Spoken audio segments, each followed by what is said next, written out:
हेडलाईनचे प्रस्तुत करता घरकुल मसाले, दे रोजच्या जेवणाला मायेची चव घरकुल मसाले।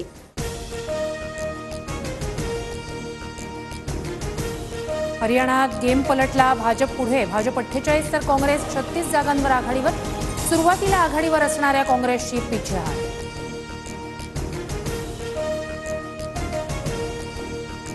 संध्याकाळी 7 वाजता पंतप्रधान मोदी भाजप मुख्यालयात जाणार। भाजप मुख्यालयातून पंतप्रधान मोदी संबोधित करणार।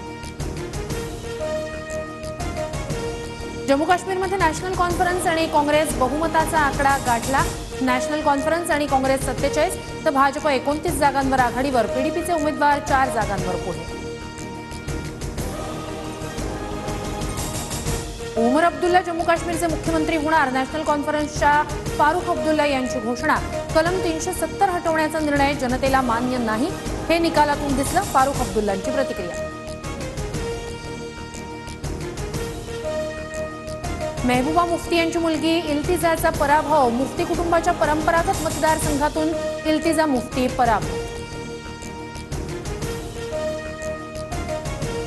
हरियाणातील जुलाना मतदारसंघातून कुस्तीपटू विनेश फोगाट विजयी।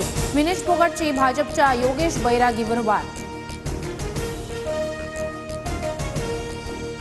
हरियाणात भाजपचे मुख्यमंत्री नायब सिंग सैनी आघाडीवर। हरियाणातील भाजपच्या यशाबद्दल जेपी नड्डांकडून नायब सिंग सैनींचं अभिनंदन। राज्याचं नेतृत्व कोण करेल हा संभ्रम लोकांमध्ये नको, खांद्यावर कुणाचं मुंडकं हे दिसलं पाहिजे।